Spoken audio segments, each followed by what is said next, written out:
Good afternoon, ladies and gentlemen. Welcome to this Contemporary China Research Cluster lecture series. I'm Wendy Chen, a faculty member in the Geography Department.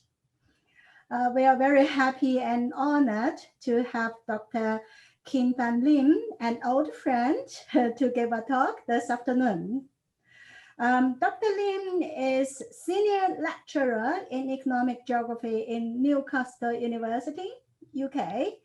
He is primarily interested in how political economic evolution in East Asia is constituted by proactive state intervention. Over the past decade, Dr. Lim examined how industrial, social welfare, and financial experimental policies were implemented in selected cities across China to enhance its Leninist development approach. He has published two books, including one in the Royal Geographical Society Institute of British Geographers flagship book series, and multiple articles in many major high-impact journals in human geography, economic sociology, political economy, China studies, and East Asian studies. Today, Dr. Lim will talk about the evolution of relations between China and Singapore. Dr. Lim, the floor is yours. Yeah, thank you very much, Wendy, for the kind introduction. And formally, please allow me to thank the University of Hong Kong and Professor Eric Fong in particular for inviting me to this public lecture series. Really very honored, and I think I'm fortunate to be able to speak to this fantastic group of scholars in this research cluster. And as I was mentioning earlier, it's also a great opportunity and a highlight of the day, in fact, for me to meet quite a number of old friends, because when I was doing my master's dissertation research, I was actually based at Hong Kong University for a couple of months, and I was hosted very generously by the geography department and a great group of then graduate students at the time. And that was then I met our introducer today, Wendy Chen. So it's been a long time, but fantastic to meet everybody. And yeah, so let's get started. If I could just very briefly give a background to the topic of the day. It moves away from what I'm usually doing as an economic geographer, which I look at regional development and clusters and firms relations, and also to an extent policy experimentation in China. But this topic represents a move towards a more macro view of relationships between what is a really big country, China, and what is a global city-state, which is actually very small and way smaller than a district in Beijing, not to mention the entire scope of China. So here we have an interesting relationship, and also not just between countries, but interesting relationships in terms of scale. So let me get started, and I'll start sharing the screen for today's presentation.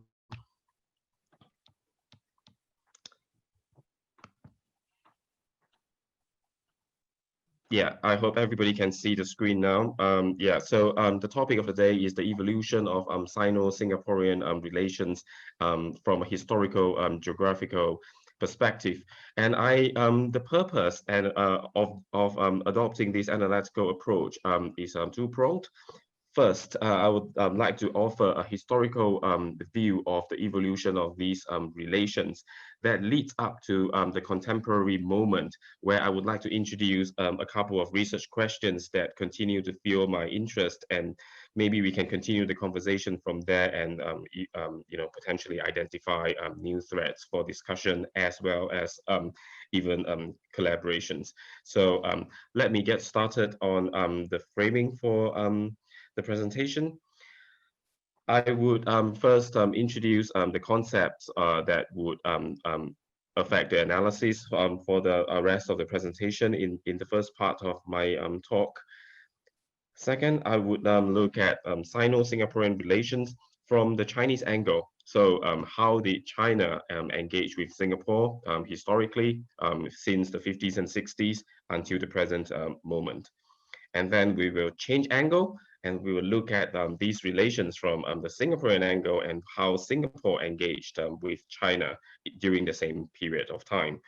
And then we would look at some of the geoeconomic and geopolitical tensions that exist between these two countries and what I termed in the abstract as the intrinsically fragile relations between these two countries that seemingly have a lot in common, as well as have a lot of very concrete economic relations. So let's move to the conceptual framework that I've adopted for today's lecture. First, I would like to introduce the concept of geoeconomic control. And this is a major concept in the field of geographical political economy as well as political geography.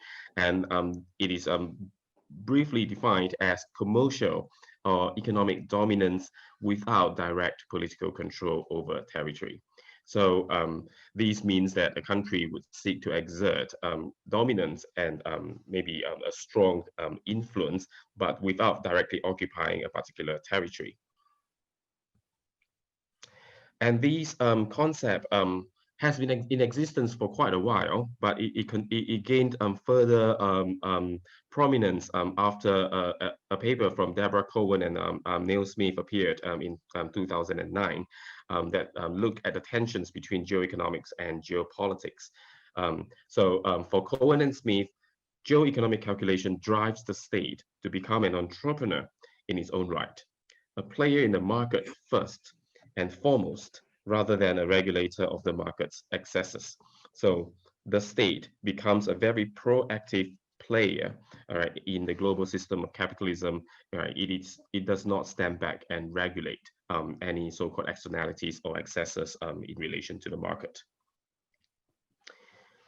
And by incorporating these logics into geopolitical calculations in the way states interact with one another, geoeconomics has fostered what Cohen and Smith call a new disciplining architecture. So it has a direct impact on the functions of and the expressions and flows of economic relations, and of course labor flow as well. And it replaces the geopolitical mechanisms of colonial administration. So by adopting this view of how the global economy is organized today, we are not really thinking in the old terms of colonialism or even neocolonialism, but we are here thinking about the state as a very entrepreneurial actor, all right, and it seeks to exert control via the market. And just as a way of providing a context, one very great example of geoeconomic control is the Belt and Road Initiative that has been introduced by the Chinese government over the past decade, I think nearly a decade now. And it is a way, and it has been widely discussed from various angles, but generally speaking, it is an expression of what we can argue as geoeconomic control, whereby the Chinese state exerts influence via bringing countries and bringing places in through the market.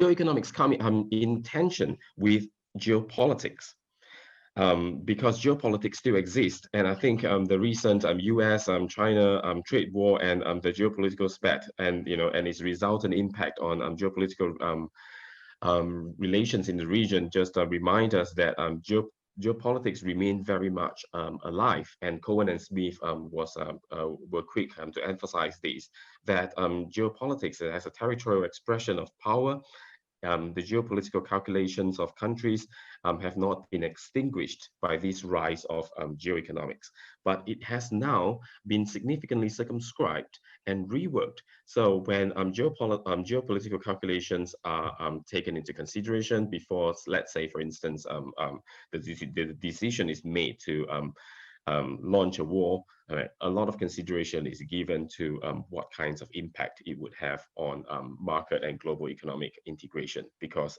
the stakes have now been raised because many countries have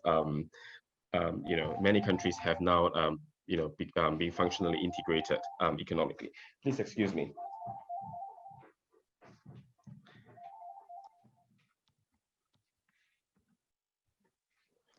Yeah, so Kenneth Watts, a prominent political analyst, has provided an interesting quote that is very relevant for our discussion and for framing the Sino-Singaporean relations. And he says, with zero interdependence, neither conflict or nor war is possible. But with integration, international becomes national politics. And I think these would allow us to look at the relations between China and Singapore, because there's increasing integration. Hence, the politics of both parties have now become intertwined. And that's very, and herein lies the tensions that we will explore very shortly. And this leads us to the research question that I will be addressing today. I don't think I'm able to give a satisfactory or holistic answer, but it hopefully will open the door for further questions after the discussion. And that is, to what extent are the relations between China and Singapore, to use Cohen and Smith's definition, disciplined by geoeconomics? So to what extent have they been, like, mutually controlled by geoeconomics, and how then does this affect respective geopolitical calculations? So here we are looking on the one hand at relations on the basis of geoeconomics, but we then also consider underlying geopolitical calculations which have not gone away.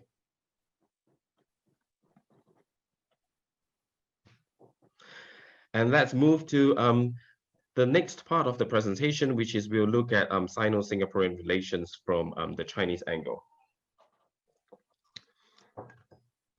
It is a very interesting history in the 50s and 60s when China, at a time known as New China, was trying to find its own feet as a new nation state. And it was the approach then was framed in a relatively zero-sum game, and there were domestic collaborators within the so-called socialist world economy, as well as enemies overseas from the so-called capitalist and imperialist world. So the gentleman that we see here in this photograph, Lee Kuan Yew, the first Prime Minister of Singapore, naturally became the target of a lot of propagandistic discourse again as an emblem of imperialism, and this was what he was called within policy documents in China. He was regularly labeled puppet of imperialists. Well, I mean, the photograph with the Queen of the UK here would not really do him any good, because it just really reinforces the idea that he is in cahoots with imperialists. So yeah, in Chinese, in exact quote is 帝国主义者的傀儡, and running dog of American imperialism, so 美帝国主义及其走狗, tool of Anglo-American imperialism, so 美英帝国主义的工具, and riding on Euro-American coattails, 紧抱欧美的大腿. And so these terms really sums up how Singapore was engaged at the time. So it was basically viewed as an emblem and vestiges, an emblem of Anglo-American imperialism. And he had a supposed crime, and officially, his crime was part of the broader accusations against people who are supposed to be imperialists and their lackeys, and that is his anti-communism, anti-China, and anti-people. So that was then. But as things things changed, after the 60s. And in 1976, it was quite an about turn, because this person who is, a supposed emblem of imperialism, was hosted by then chairman of China, Mao Zedong, as a VIP in Beijing. And at the time, he was the first leader of ethnic Chinese leader to be host of overseas ethnic Chinese leader to be hosted by a Chinese leader in history. So here we can see Mao, one, two, third from right, and then Lee Kuan Yew, second from right, and fourth from right is Mao's successor, Hua Guofeng. So Lee visited Beijing and managed to meet Mao in 1976, which signaled a dramatic change in relations between these two countries.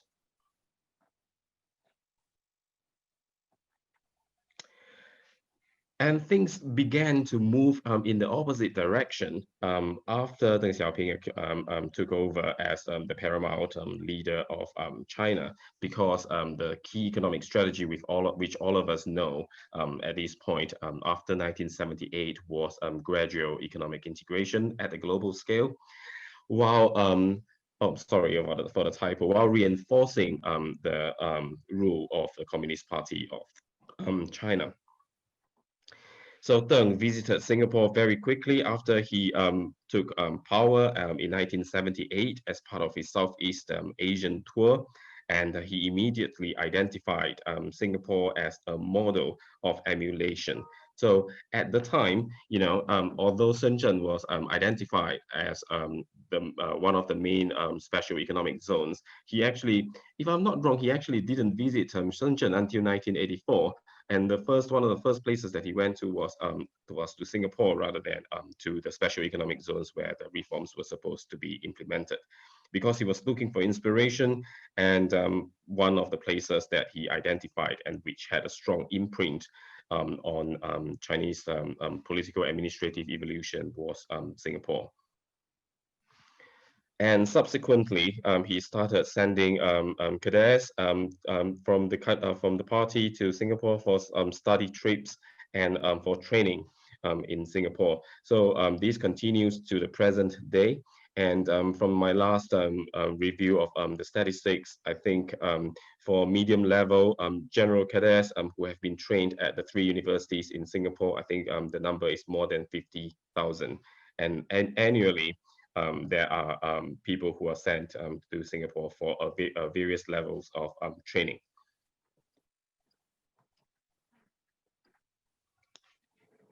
For this reason, Sino-Singaporean relations generally have been very well received in China. And recently, it has sparked debates whether these relations and the role of Singapore as a model, whether it's sustainable. How can China, as a rising power with way greater international influence today relative to the 70s and 80s, how can they continue to engage Singapore and import the Singapore administrative model? So our colleagues at City University in Hong Kong have just recently published this book on China's Singapore model and authoritarian learning, where they looked at how the Singapore how China is absorbing and has been continuing to absorb modes of governance from Singapore. So this is a very recent book that was published last year. And within China, it's very common to find a lot of books that are published regularly on this particular topic. And if I'm not wrong, our colleagues from across the border from Hong Kong at Shenzhen University, I think there's a Center for Singapore Studies that is dedicated to explore this particular purpose. And the previous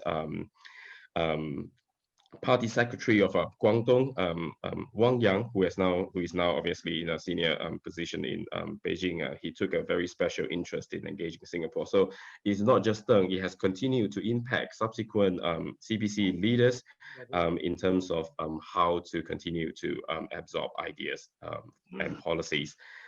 from Singapore.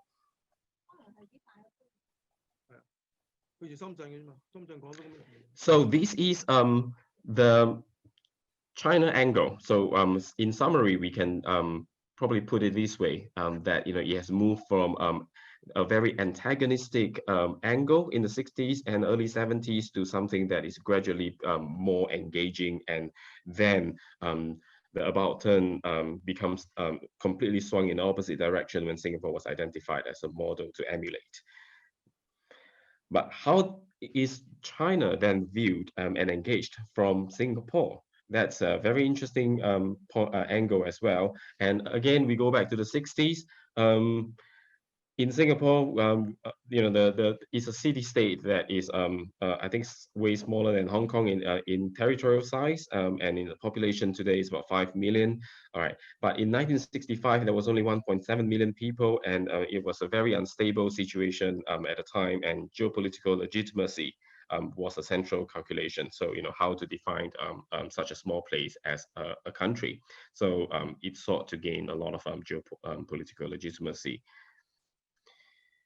And in part, because of its legacy, a colonial legacy, and in part also because of activities on the Malay Peninsula, the approach to China was very negative, given the ideological aversion to communism, and very concrete China-sponsored insurgent activities on the Malay Peninsula. So that really gave a lot of impetus for some negative sentiments towards geopolitical and engagement with China. So this was very much symbolized by the person who appeared on the wanted list and on the front page of the newspaper, the Straits Times, which is still in publication today. Yeah, and this person, Chin Peng, was one of the main insurgents that was sponsored by China, and he was very active in on the Malay Peninsula. So these figures like these become symbols, all right, of fear, and as a result, there was a really a strong aversion to engaging China at the time. So it was very keen then, with such activities on the Malay Peninsula, and Singapore being right in the middle of two big countries, Malaysia and Indonesia, it was very keen to avoid being construed as a geopolitical outpost of China, because it is ethnically a Chinese majority. All right, so so with very strong links to China, but yet it wanted geopolitically to be distinct and to be recognized as its own country.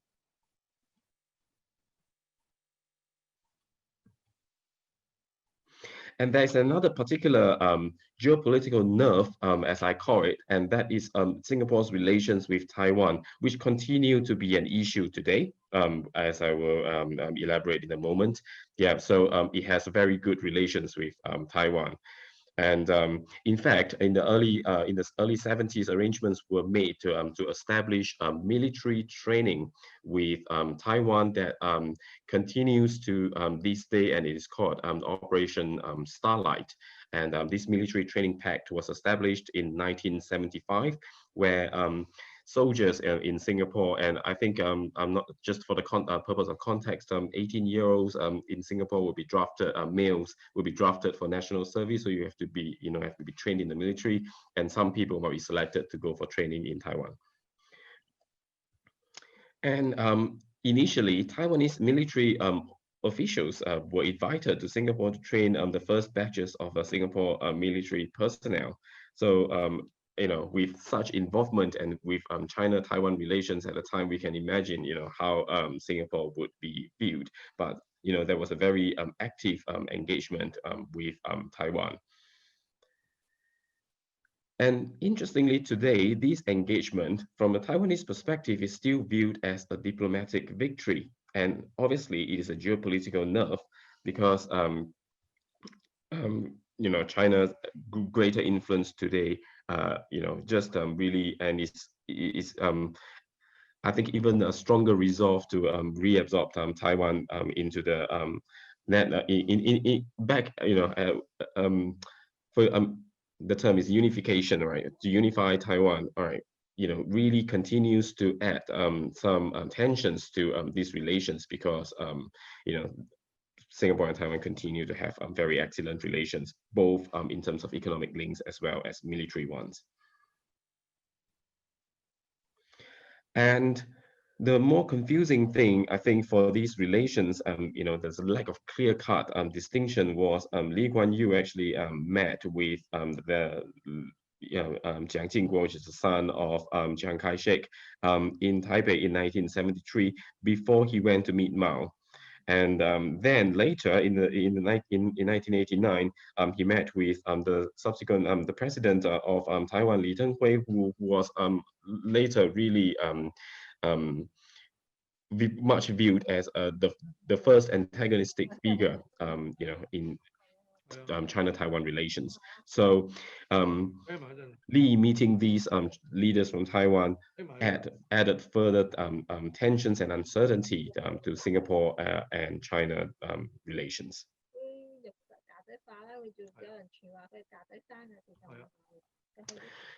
But things changed, as we mentioned earlier, when Deng and Li met in Singapore. So relations began to warm in the 1980s, and there were talk about official ties being established. But it being a very sensitive topic at the time, given the historical impact on the insurgent activities in Southeast Asia, Singapore waited for Indonesia to establish ties with China before it did so, and that was only in 1990, despite relations warming up for a full decade.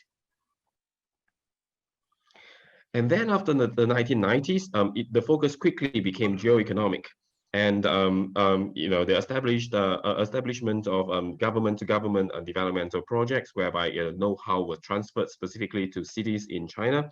All right, first began in Suzhou, and then later in Tianjin and Chongqing. And these were government-to-government projects that received very high profile and involvement from the government. But there were a lot of smaller scale projects, that flowed from Singapore, initially from Singapore predominantly to China. But later we will see the flow has now reversed, is now flowing from China to Singapore. And these engagement with China in the 1990s, or since the 1990s, was part of an attempt to carve out more economic space through regional wing, created a new regional wing for Singapore, which was too small, and it was not too easy for firms that were based in Singapore to continue growing with a very small market. So you have to create more economic opportunities. So the government was very active in determining that it's important to create a regional wing. And to facilitate these, it actually also launched a campaign that emphasized the importance of biculturalism. So Singapore being a very unique location, it has not just ethnic Chinese, but also a substantial Indian and Malay population. So the emphasis was to reach out to the region, Southeast Asia, India, and China through this program of biculturalism. So I think some members of the audience might be familiar with the Sino-Singaporean Tianjin Eco-City that was launched, and then more recently, the government was directly involved in the project in Chongqing, which was also very high profile.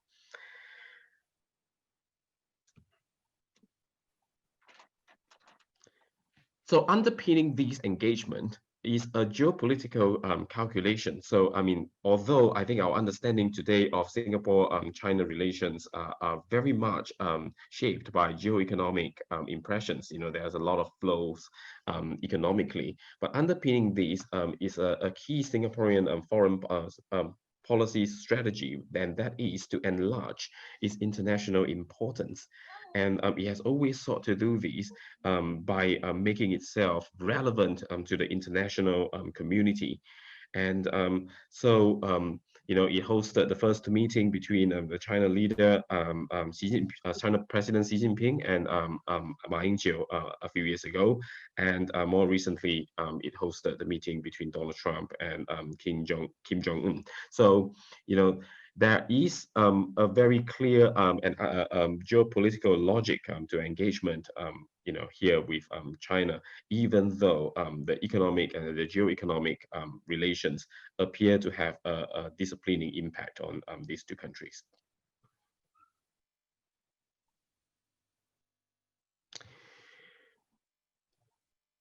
And what are these impacts?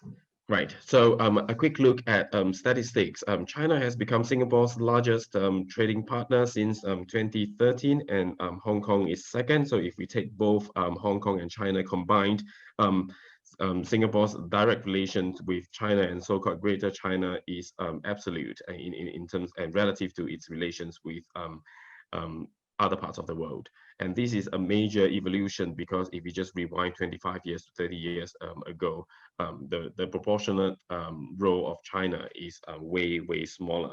So today it is a very important economic partner.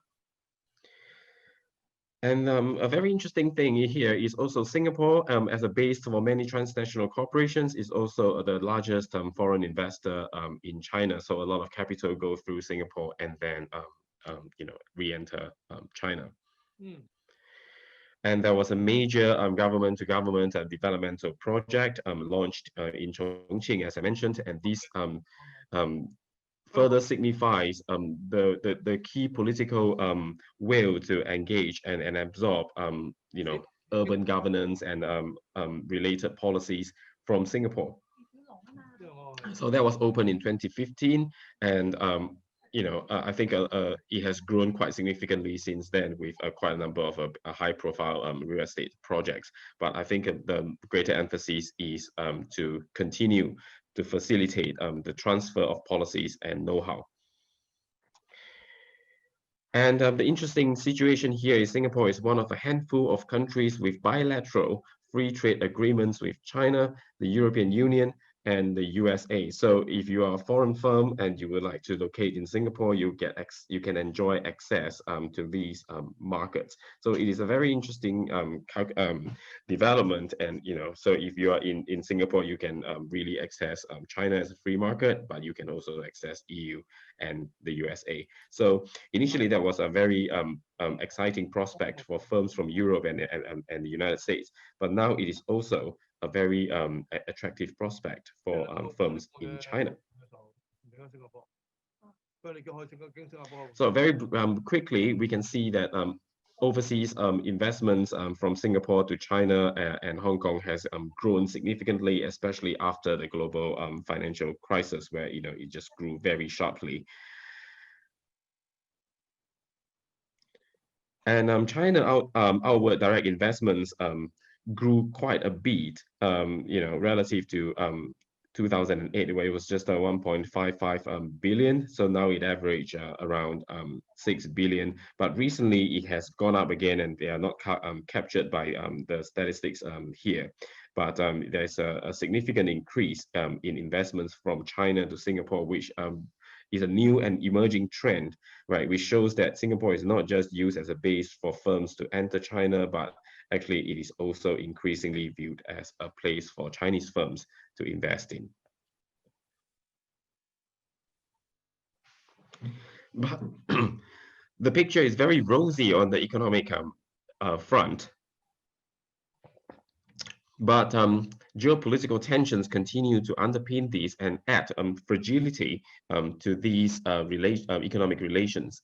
And this could be seen in 2016 when The Hague rejected China's territorial claims in the South China Sea, which is a huge and major geopolitical issue in Southeast Asia, right, which implicates Brunei, Malaysia, the Philippines, and Vietnam. So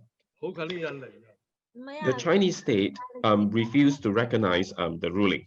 So the Singaporean Prime Minister responded at the time that each party wants us to side a bit more with them, and we are trying our best to be an honest broker, dealing straight with all parties. We cannot afford to have international relations work on the basis that might is right. So if rules don't matter, then small states like Singapore have no chance of survival. So basically, Lee was calling for China to recognize the ruling, and that sparked quite a lot of disagreements. with the China, the informal state mouthpiece, Global Times, very quickly responded with a labeling of Li as a double-faced person, and which echoed the 1960s styled critiques that we saw earlier in this presentation, that it is once again holding tightly to American coattails. So I mean, it's very interesting to see these discourse reappearing in spite of warming economic relations between the two countries, and given um, the underlying geopolitical calculations that it has to be based on relations have to be based on the rule of law. So this tells us that geopolitics continue to matter in spite of geoeconomic integration between Singapore and China.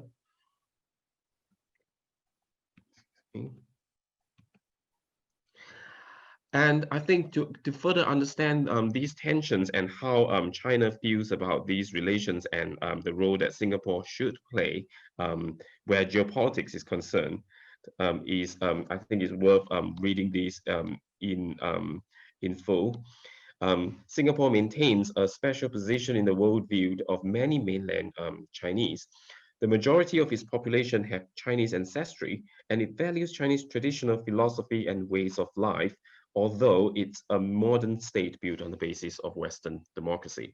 So amazed by Singapore's successful economic performance and state governance, the mainland Chinese praise Singapore as the best governed of all Chinese societies and have developed an intimacy with it. And herein lies the crux. Accordingly, they believe Singapore must feel the same as China due to their profound connections, and that it should side with China in international issues. Unfortunately, Singapore doesn't feel such brotherly affection for China. Its Chineseness doesn't mean it is pro-China or even understand China's position in international China's position in international disputes. So this tells us how the situation continues to be underpinned by such geopolitical tensions that didn't show signs of abating, because shortly thereafter, 9 armored vehicles and other military equipment en route from Taiwan to Singapore after the military exercises that we've just introduced earlier were seized and detained in Hong Kong. So if we follow the news at the time, so these vehicles, they were transferred. They couldn't be directly transferred for some reasons from Taiwan to Singapore, but it went via Hong Kong, and they were detained in Hong Kong.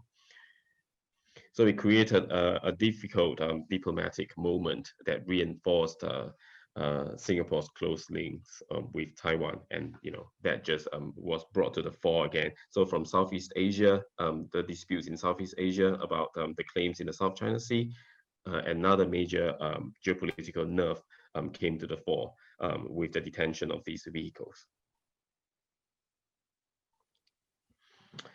So with this brings us to a very interesting position, because if we are looking at the U.S.-China geopolitical tensions over the past couple of years, and there's much uncertainty with regard to where it will lead, Singapore is now sitting in a very difficult, delicate position. All right, it has to balance the considerations of both major powers. So against the backdrop of these relations, a very interesting development takes place again, and we see geoeconomics come to the fore, because under pressure from the United States, Singapore has suddenly become a very attractive investment location, especially for what reason? I think that's something for us to explore, because we couldn't ascertain these from these news reports, but this is the new trend that we are now seeing. It has swung between economic integration, continued geopolitical tensions, and now against this backdrop of major power rivalry, Singapore then takes on a position as a very attractive economic location.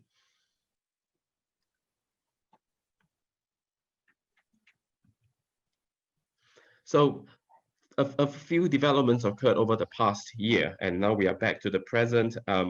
TikTok, which was under huge pressure last year, as a parent company ByteDance, under huge pressure last year in the United States, has made a decision to invest billions of dollars in Singapore over the next 3 years. So this was last year's report, and which means this investment is currently being rolled out, and it's a very significant amount of money, considering that the overall FDI from China to Singapore is around $6 to $7 billion a year. So this is a substantial announcement, and is followed by plans by Alibaba to invest billions again in firms based in Singapore, and Alibaba has also bought substantial real estate in Singapore.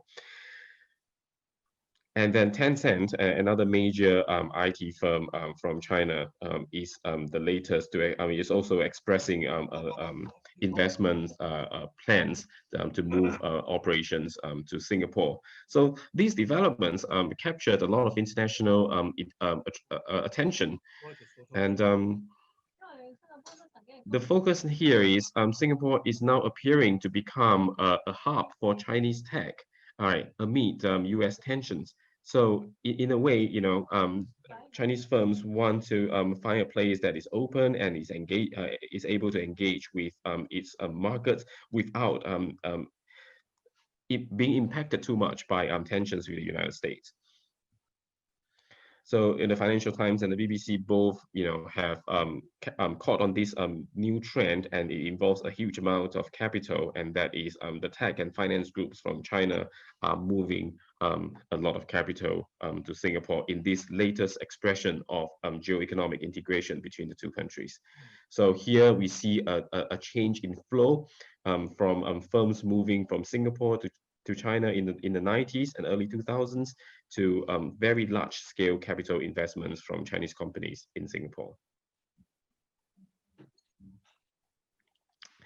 So we come towards the end of the presentation, and I think one question and what got me thinking about the current role of Singapore today is it a barometer of US-China geopolitics? So if times are not too good between China and the US, then Singapore will have more economic investments and engagement with China as a result. So it actually gives us an angle to explore US-China geopolitics.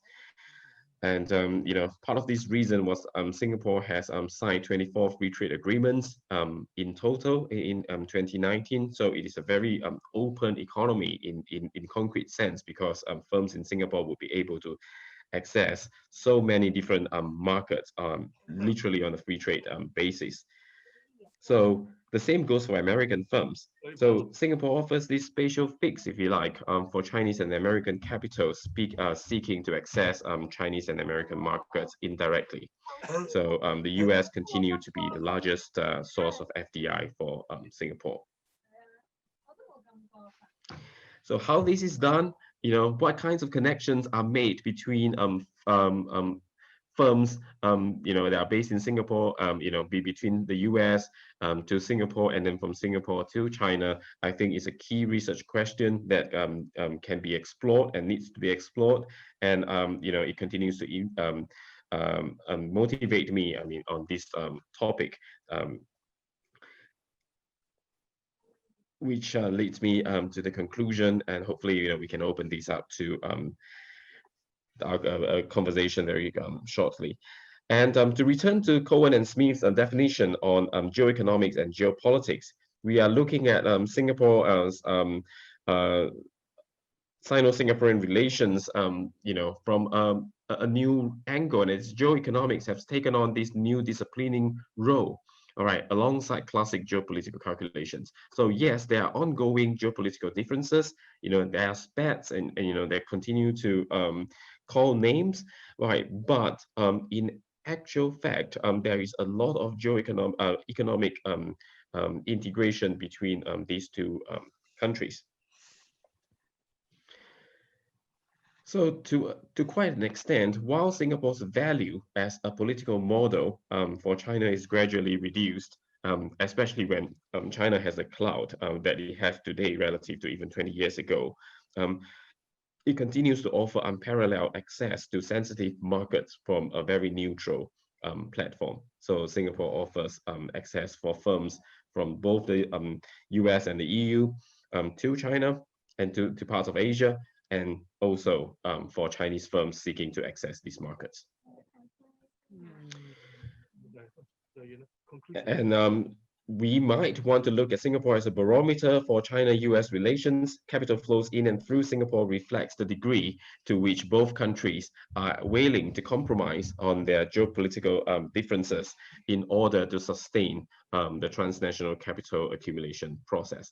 And I think this is one main reason why many parties, not just Singapore and China, but between the US and China and the European Union as well, are very keen to avoid geopolitical disputes and try to continue to improve relations through economic agreements. So from this perspective, a new research question will be the extent to which Singapore can function as a barometer for China-US relations. Thank you very much. Thank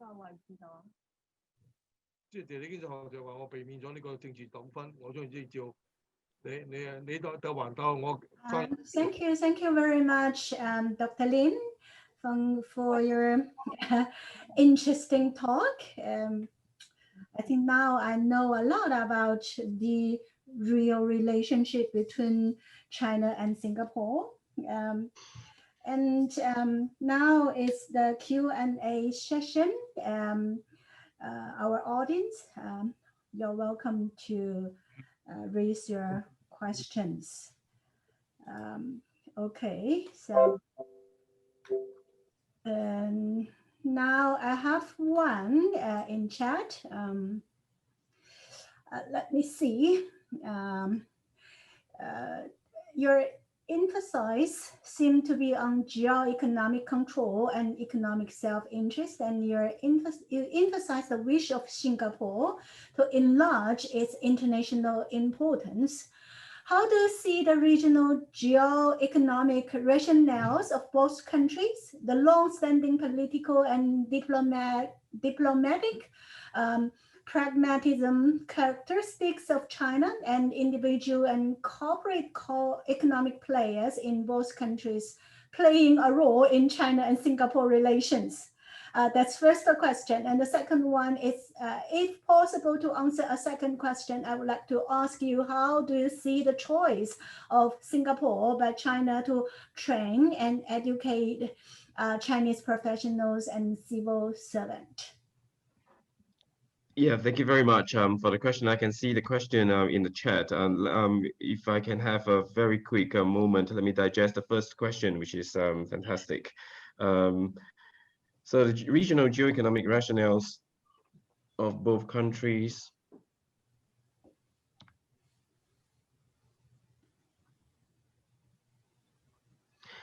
Yes, so I think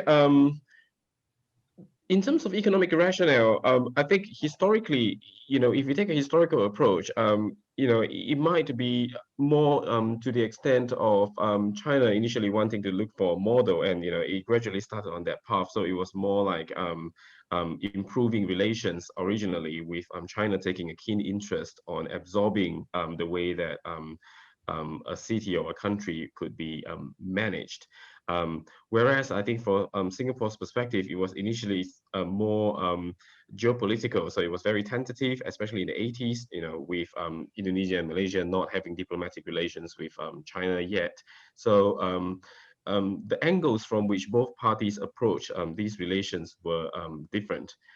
So gradually, I think there is a convergence of what we can term diplomatic pragmatism, and that is very right for I think what is Clementina to mention these.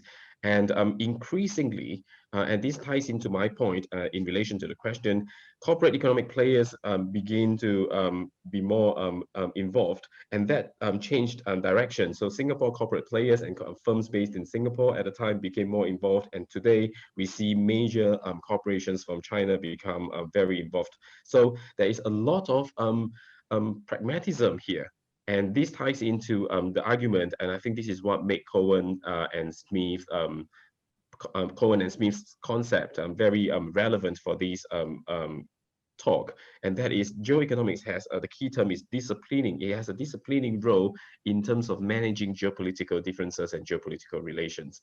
So I see these as a convergence, and both parties increasingly taking very pragmatic Okay. angles towards these relations. So to the second question, I think the choice of Singapore, I think it's just long-standing and there's a historical legacy to it. And the main aim was for these Chinese professionals and civil servants to learn the formation of policies and as well as urban administration. So I think it is on paper is very technocratic and very focused on planning and administration and governance.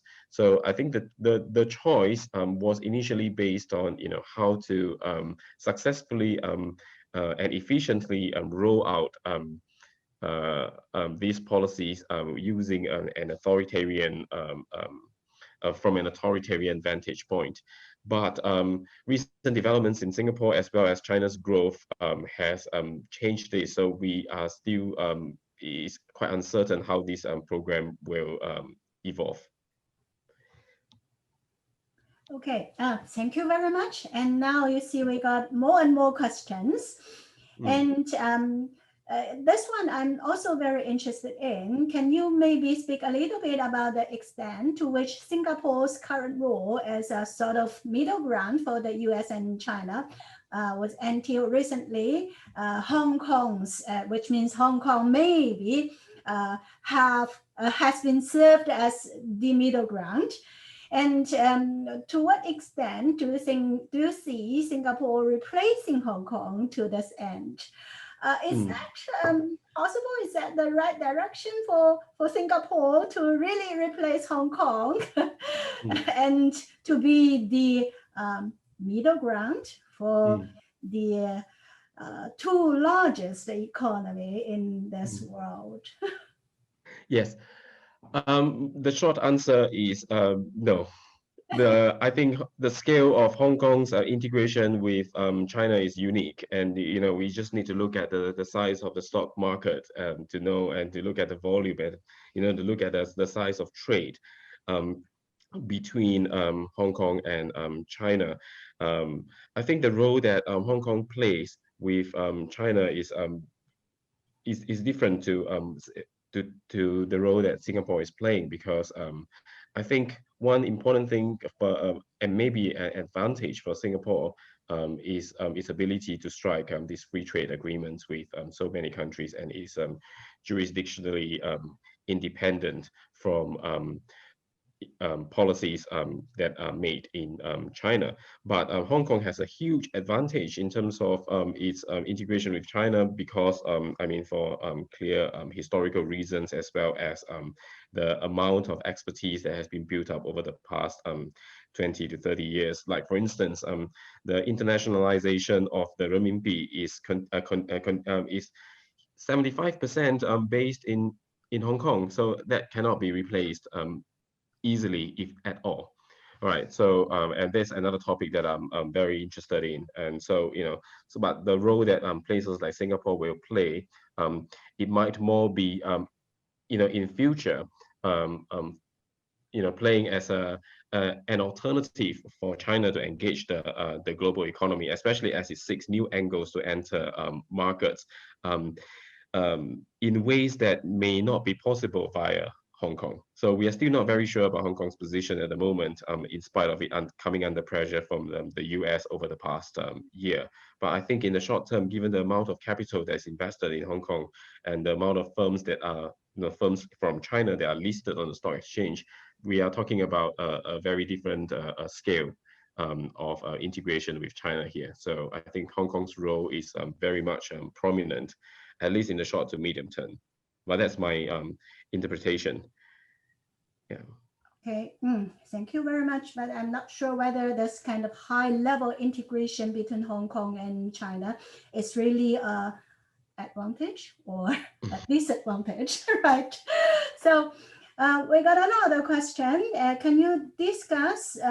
No, the following one is: do you think Biden, who will be the new president, who might be now is, will make much difference for Singapore's role in terms of Sino-American relations?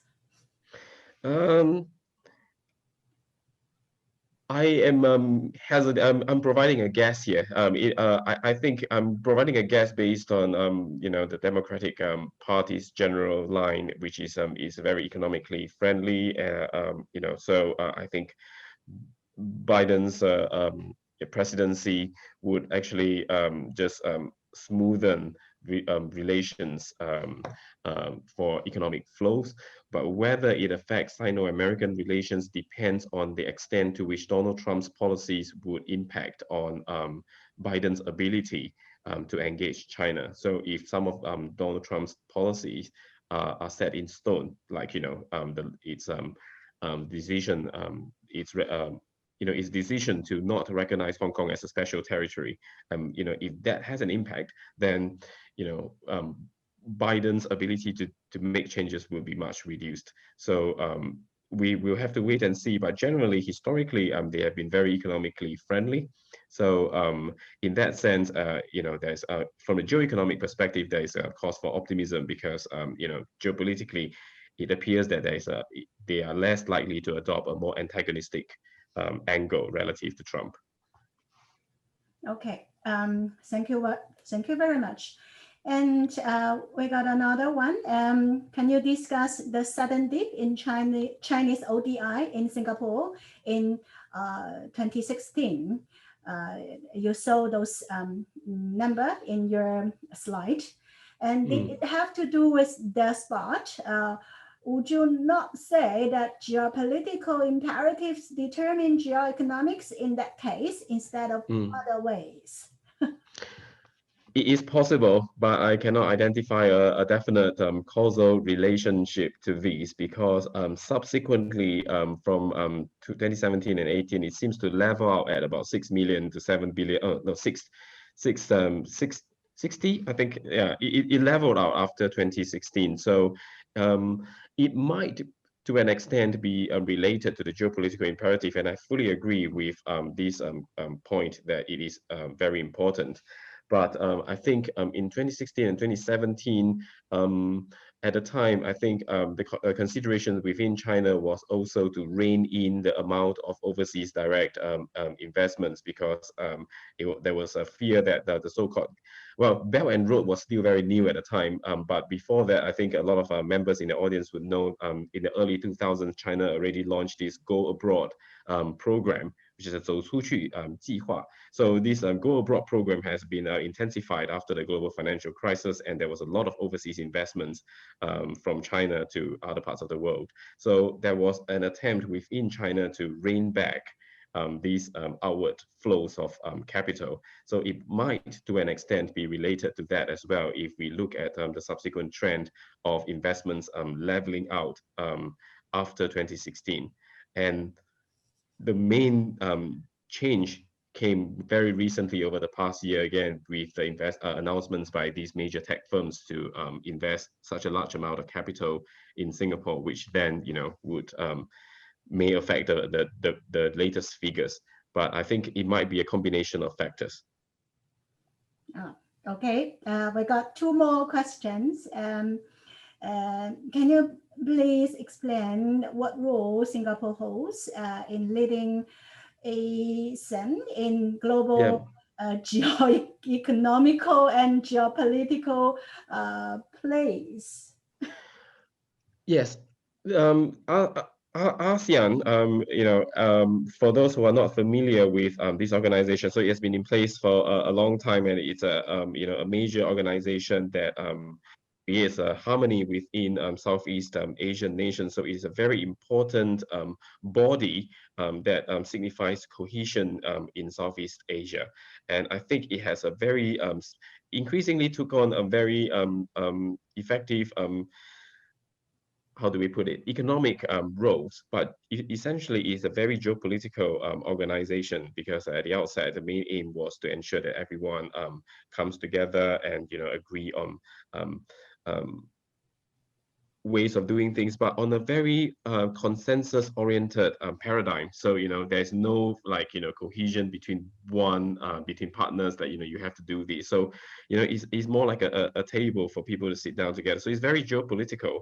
And in that sense, it is very effective. So Singapore's position with regard to the South China Sea dispute was to be very sensitive to the rule of law and to the views of the countries that are implicated. So in that sense, I think it is exercising leadership that's expected of it. So it is actually not very controversial in that sense. Yeah. In terms of geo-economical play, the leadership is not too apparent. Although, within ASEAN, there is now an ASEAN free trade agreement. So, things are moving in that direction. But to what extent is directly related to the leadership of Singapore may not be able to be ascertained so clearly, because the leadership in ASEAN changes every few years. So another country will come into play. So I think the more important dynamic here is the amount of consensus that is able to be formed within ASEAN on geoeconomic integration, because within ASEAN, there is a lot of disagreements as well with regard to the opening of markets. And I think more importantly is to the protection of sensitive industries. So these issues need to be ironed out, and they may not be directly linked to the Singapore leadership in the organization. Okay, here I have another one. You have written quite a bit about Chongqing elsewhere. Can you say more about the impact of Singapore Chongqing Development Cooperation project so far? Mm. Chongqing is a city that I like a lot, and when I was doing my PhD research, I spent a bit of time there. But very interestingly, my fieldwork ended before the agreement with Singapore came into play. Still, I have followed developments in Chongqing also directly, and also in conversation with scholars working on Chongqing's development. So at the moment, I think the development and the cooperation is progressing very well, and we can see there's a flagship project. I mean, it's very symbolic, but the fact that such a big project could be has been rolled out. I'm not sure if the audience is familiar with the Chongqing skyline, but in Chongqing, the main the real hub and the center is this place called Chao Tianmen, which is at the intersection between two major rivers, and Chao Tianmen has a a very major architectural project that was built by Singapore-linked firms, and it actually looked quite a bit like the skyscraper in Singapore. So that has been launched. Yeah, of course, more broadly, I think would be investments from firms based in Singapore to the Liangjiang New area in Chongqing, which is also now relatively mature. So it has progressed quite significantly, both at a symbolic level as well as in concrete terms. So I think what needs to be one interesting thing that needs to be looked at, which I haven't, and maybe I should, is what kinds of tensions and what kinds of issues have emerged as a result of these cooperation. So what kinds of issues have firms both from Chongqing and both from China and from Singapore, what have they encountered? What kinds of issues have they encountered on the ground?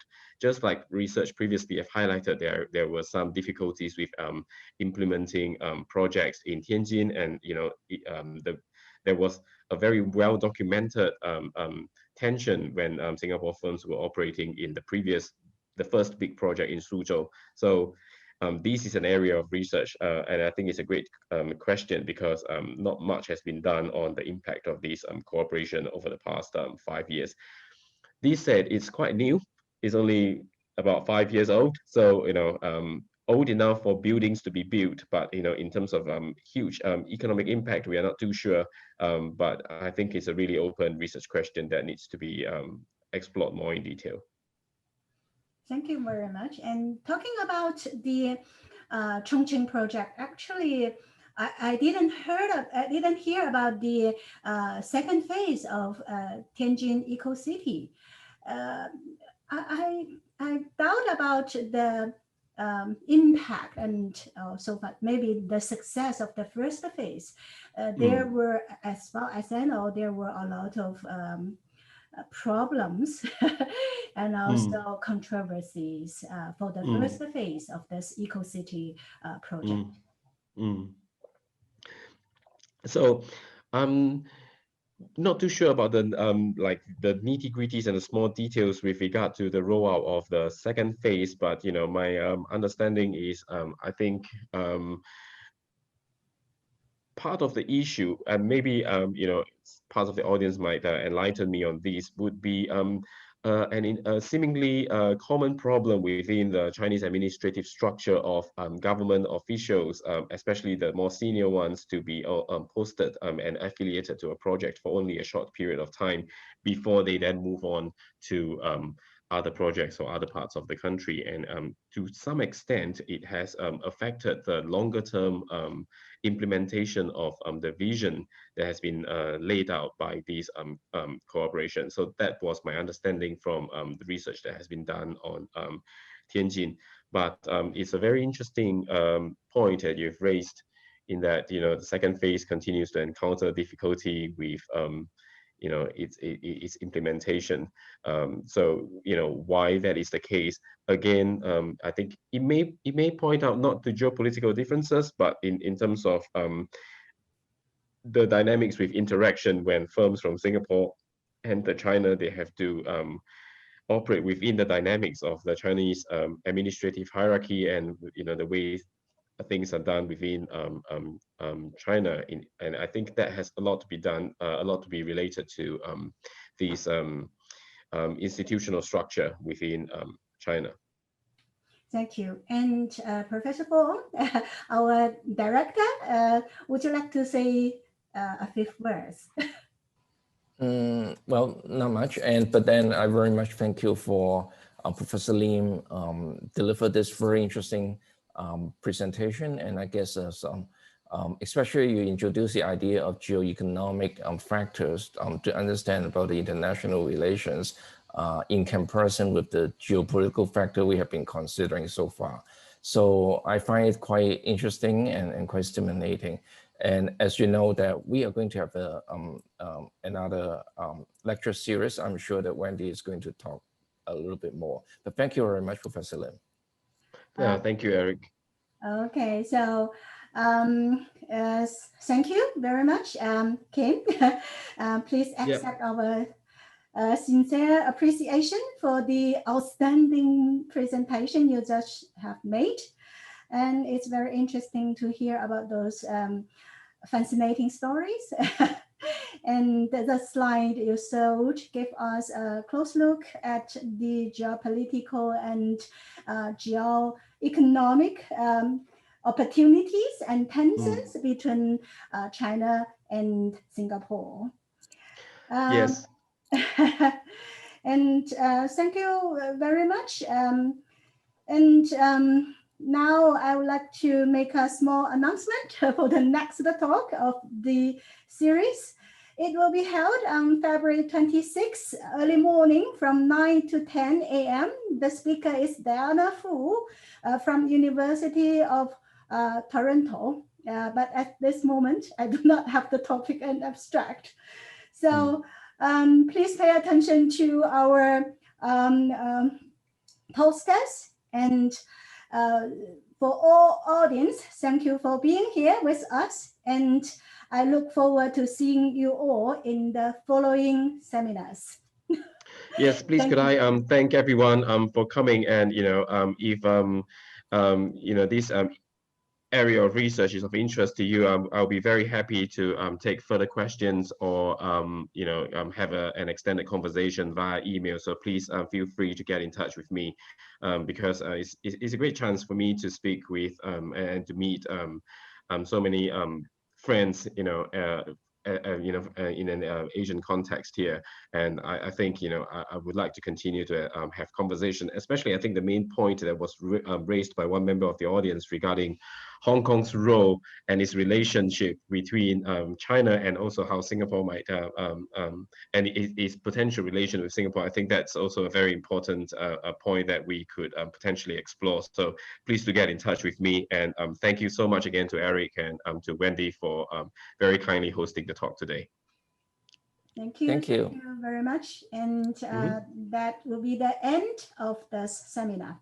Thank you all. Right. Thank you. Thank See you. you. Bye-bye. Bye now.